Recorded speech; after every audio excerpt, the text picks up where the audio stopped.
What's up and welcome back to Rumor Has It Official. Let's get straight into talking about Teen Mom 2. This is season 9, episode 8, and the title of this episode is Cold War. Let's start off with Jenelle. So Jenelle and Nathan's court date has been rescheduled to a few months away from the original date. Jenelle meets with one of the executive producers, even though she isn't feeling well. She explains she's having sinus issues now, and those of us who have dealt with sinus issues, we all know that it's terrible to go through, but Jenelle likes to lie. Okay, we all know that. So that could have been her way of maybe skipping filming for that day, but who knows? She could be telling the truth. So the producer, either way, she bought her story, whether it was true or false, and suggested that she go home to get some rest until her doctor's appointment later that day. So next they show on the screen that later that day, Jenelle needed to have emergency sinus surgery. Let's move on to Briana. So Briana has filed for child support from Lewis, but Lewis is still unaware. So she plans to fly in to see her boyfriend, John, in New York, as well as sit down with Lewis while she's there to talk about it. In the next scene, Briana goes to meet up with Shirley to catch up. Briana shares with Shirley that she's trying to put Stella in a different daycare that's cheaper but full-time because she now has to take over the payments since Lewis has stopped paying for Stella's daycare as promised. So Briana fills Shirley in on her plans to tell Lewis she filed for child support, and Shirley questions Briana on if her mom wants to meet John. Briana says no. Once her mom feels like it's getting really serious, then it's like the whole world's coming down, whatever that's supposed to mean. I guess she just basically saying her mama crazy. I don't know. So I do feel like Briana probably had to talk with her mom and her sister, and they have an understanding because they aren't so involved in this new relationship, or they don't film as much as the last season, which I think is for the best. Let's move on to Chelsea. So Chelsea's baby Lane has a checkup and everything seemed to go great. So after the appointment, Chelsea goes to pick up Aubree from school.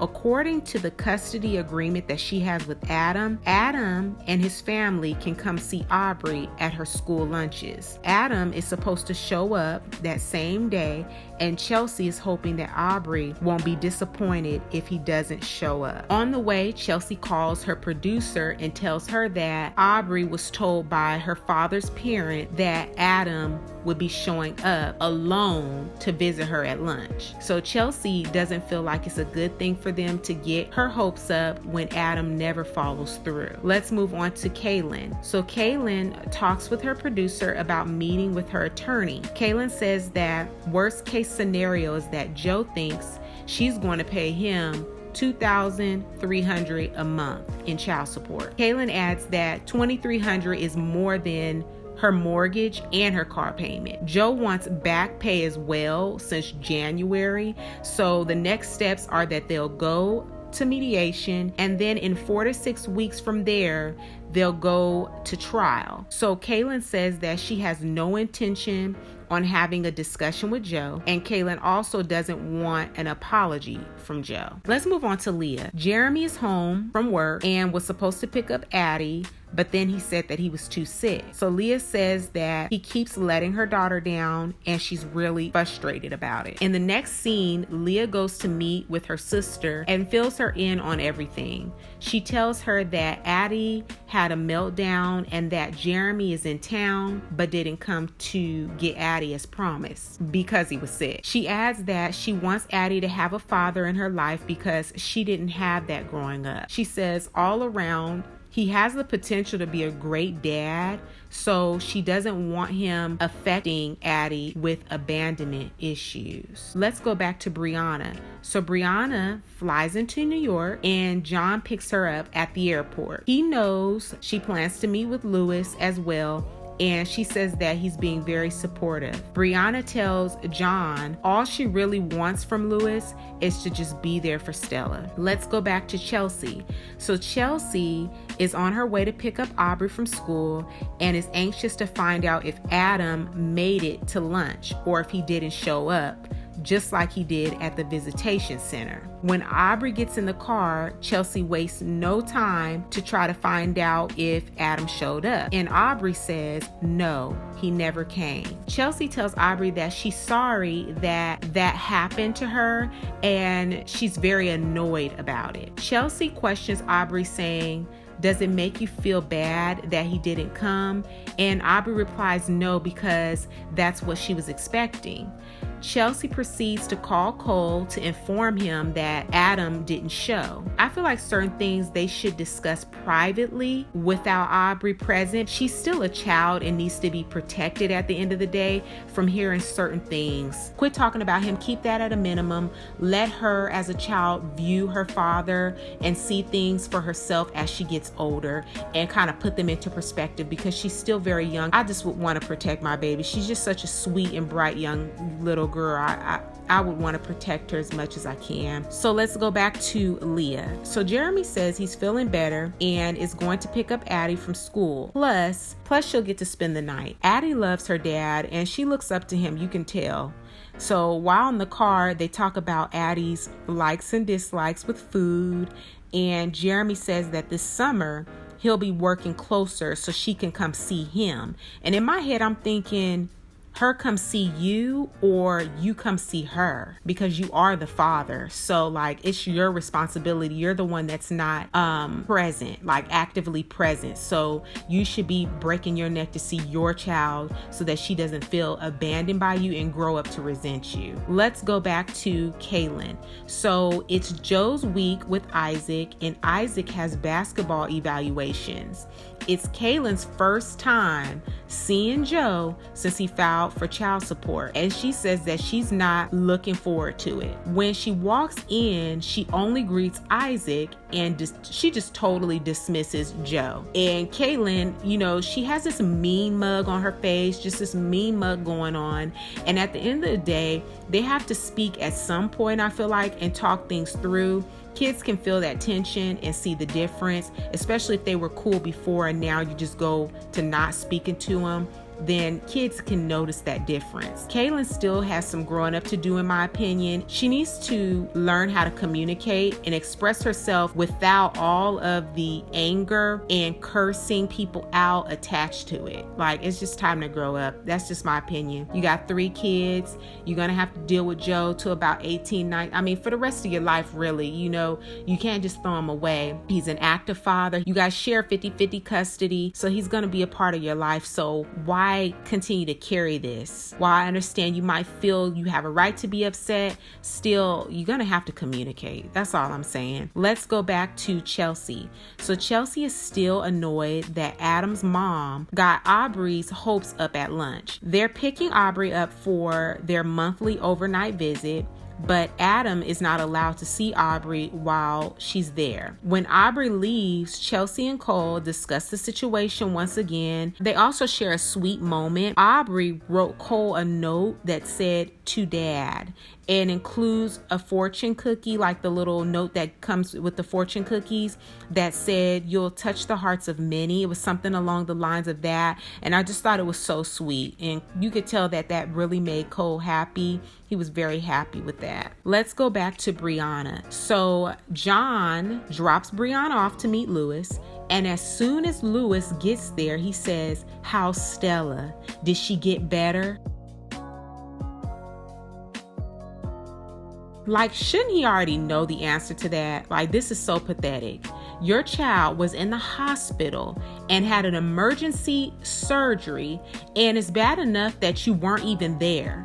But you don't even know how she's currently doing. You don't know her current state. One word I have: pathetic. Okay. Louis adds that he's getting his diploma and taking a job possibly in Florida right now, just a whole bunch of talk. And he adds that he feels like he's going backwards. Briana wants to know why he doesn't ever want pictures of Stella or doesn't FaceTime her so she'll know who he is, like so she'll even know who her father is. Louis tells Briana he feels like talking to her is a bother when it comes to Stella. It's just another lame excuse, okay?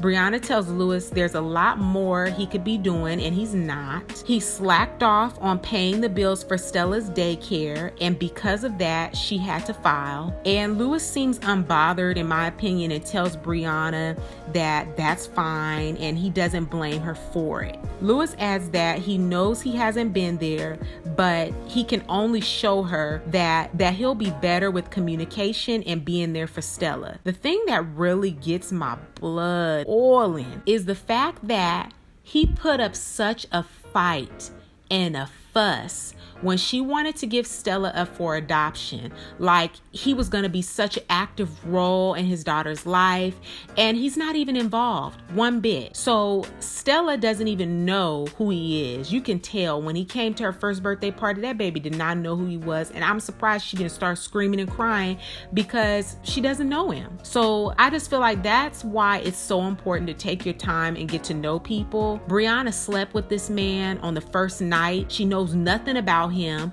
and she expects him to be a great father. This is the man she chose. So unfortunately, as sad as it is, because the one that's being the most affected by it will be Stella, but it's due to her mom's foolish actions, her mom's foolish choices in life. So hopefully this is a big learning lesson for her to really take her time, get to know a person. Let's go back to Leah. So Leah wants to talk to him about spending more time with Addie. She doesn't express her concern, in my opinion, or even her frustration like the way she does with her sister and her boyfriend.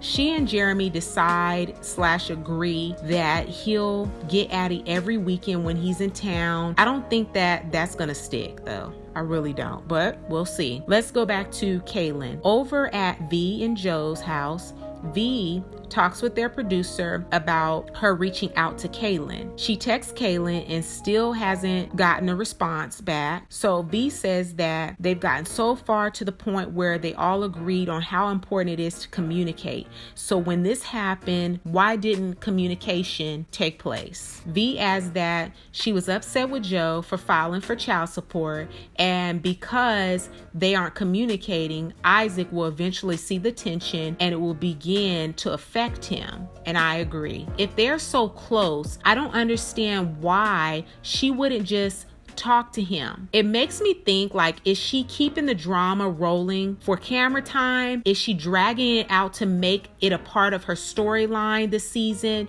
Because like I said, they had a great relationship.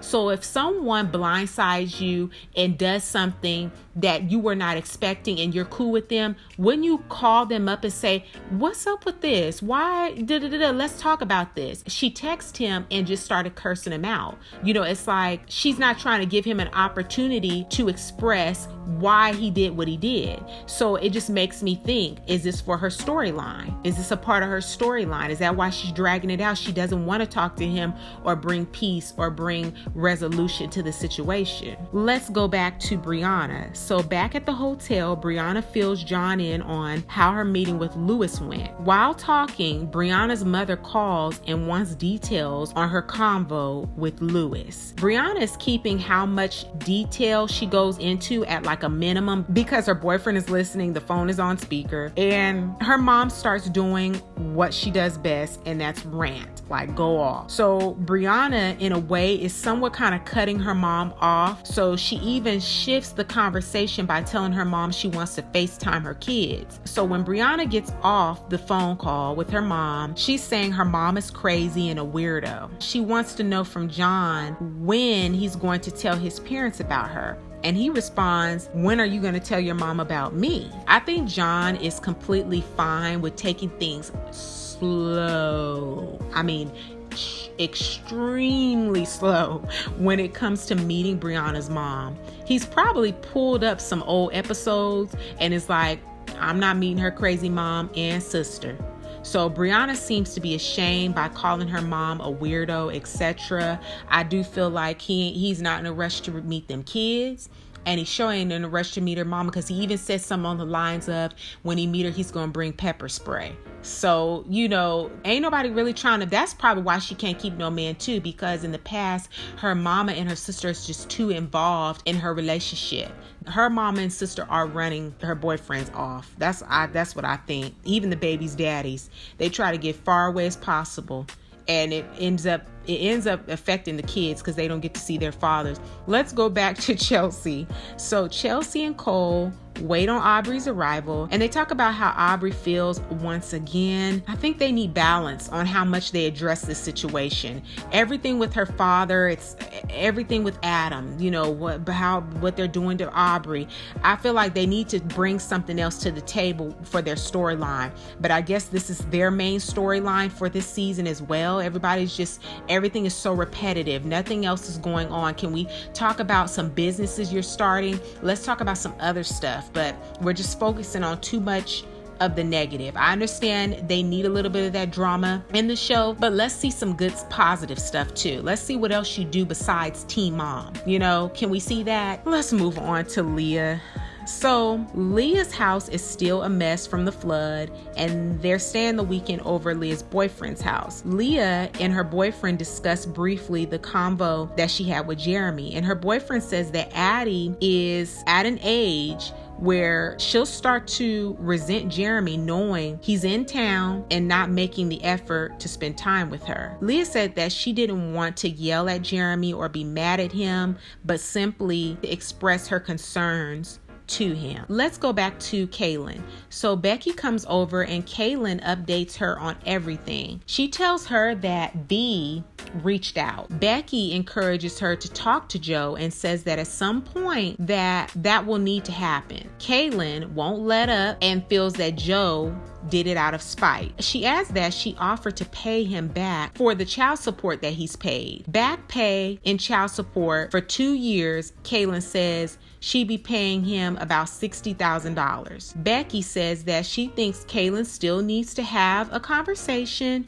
with Jo and look at the bigger picture in all of this, which is Isaac. When she told her to look at the bigger picture, Kaylin was looking like, what's the bigger picture? I think somewhat she kind of said it. What's the bigger picture? And if you don't know that as a mom of 3 and in this situation, what the bigger picture is, you need to come out of self real quick. It's a lot of pride and self happening, and that shouldn't happen. Your kids got to come first. I'm so sorry. Nothing is that bad to where you can't try to fix it. That's why I'm saying I feel like she's carrying this for the sake of a storyline, because it just doesn't make no sense. You should be trying to call that man and figure out why is he filing for child support and how you guys can make this all go away. So I like that Becky told her the truth, and Kaylin wasn't trying to hear it though, but she really needs to remove self out of the way, be an adult, and communicate for Isaac's sake. So I need to hear your guys' thoughts in the comment section down below. Let me know what you thought about